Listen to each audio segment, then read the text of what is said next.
अगर आप दिल्ली, एनसीआर, राजस्थान, हरियाणा या गुजरात में रहते हैं तो ये वीडियो सिर्फ एनवायरनमेंट के बारे में नहीं है। ये वीडियो आपके घर के पानी के टब, आपके बच्चों के सांसें और आपके फ्यूचर के टेम्परेचर के बारे में।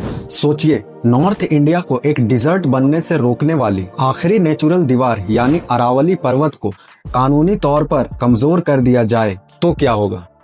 नवंबर 2025 में सुप्रीम कोर्ट का एक ऑर्डर आया जिसे इन्वायरमेंटल एक्सपर्ट ने अरावली के लिए डेथ सेंटेंस कहा, लेकिन 29 दिसंबर 2025 को सुप्रीम कोर्ट ने इस ऑर्डर पर स्टे लगा दिया। तो क्या खतरा टल गया या टेम्पररी रुक गया है?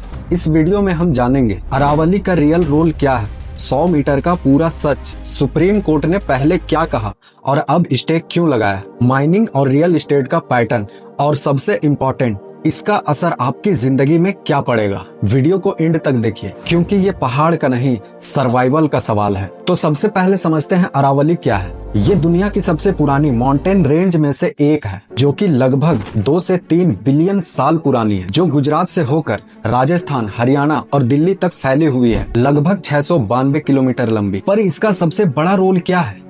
थार डिजर्ट को ईस्ट की तरफ बढ़ने से रोकती है, ग्राउंड वाटर रिचार्ज करती है, डस्ट और हीट वेव्स को ब्लॉक करती है और दिल्ली एनसीआर की पॉल्यूशन को कंट्रोल करती है। सिंपल शब्दों में, अगर अरावली कमजोर हुई तो डिजर्टिफिकेशन, वाटर क्राइसिस और एक्सट्रीम हीट नॉर्थ इंडिया की परमानेंट रियलिटी बन जाएगी। आज दिल्ली एनसीआर की AQI 400 से 500 क्यों टच करती है? एक्सपर्ट कहते हैं माइनिंग, डिफोरेस्टेशन और इलीगल कंस्ट्रक्शन ने अरावली को ऑलरेडी कमजोर कर दिया है। अरावली का रॉकी स्ट्रक्चर रेन वाटर को होल्ड करता है, जो धीरे धीरे ग्राउंड वाटर रिचार्ज करता है। अगर ये डिस्ट्रक्शन कंटिन्यू हुई तो अगले 10-15 सालों में गुड़गांव, फरीदाबाद जैसे शहरों में पानी लग्जरी बन जाएगी। अब आते हैं सबसे कंट्रोवर्शियल पॉइंट पर। 20 नवंबर 2025 को सुप्रीम कोर्ट ने MOEFCC कमेटी की रिकमेंडेशन एक्सेप्ट की। सिर्फ वही पहाड़ जो 100 मीटर से ऊंचा और 2 हिल्स के बीच 500 मीटर का गैप हो, वही अरावली माना जाएगा। सुनने में ये टेक्निकल लग सकता है, लेकिन इसका इम्पैक्ट बहुत डेंजरस है। फॉरेस्ट सर्वे ऑफ इंडिया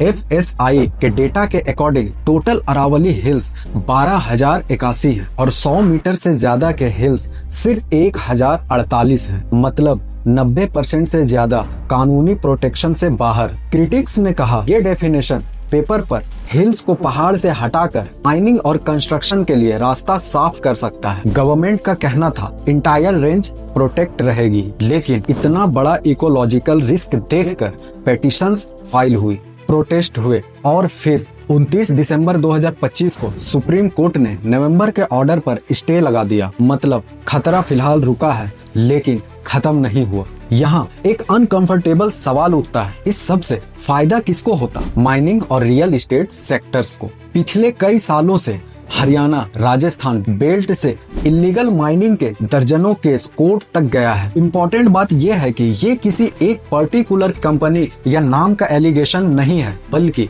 एक पैटर्न है जहां कानूनी अस्पष्टता का मिसयूज होता है। अगर डेफिनेशन कमजोर होती है तो खामियां अपने आप पैदा हो जाते हैं। सरकार कहती है ये सब डेवलपमेंट के लिए जरूरी है, लेकिन असली सवाल ये है, अगर डेवलपमेंट के बाद पानी ना मिले, हवा जहरीली हो, हीट वेव अनब्रेबल हो, तो वो डेवलपमेंट किस काम की? असली डेवलपमेंट वो होता है जहां इकोनॉमी और इकोलॉजी दोनों साथ चले। और साइंटिस्ट वार्न कर चुके हैं, थार डिजर्ट ईस्ट की तरफ मूव कर रहा है। बिना अरावली के दिल्ली एनसीआर का फ्यूचर मिडिल ईस्ट की तरह हो सकता है, एक्सट्रीम हीट और पानी की कमी। लेकिन अच्छी खबर यह है, सुप्रीम कोर्ट का स्टे टाइम देता है। अरावली ग्रीन वॉल जैसे प्रोजेक्ट एग्जिस्ट करते हैं। अगर पब्लिक प्रेशर बना रहे तो फुल प्रोटेक्शन पॉसिबल है। अरावली सिर्फ पहाड़ नहीं, ये आपकी सांस, पानी और फ्यूचर है। नवंबर का ऑर्डर कंट्रोवर्शियल था, लेकिन दिसंबर का स्टे उम्मीद देता है।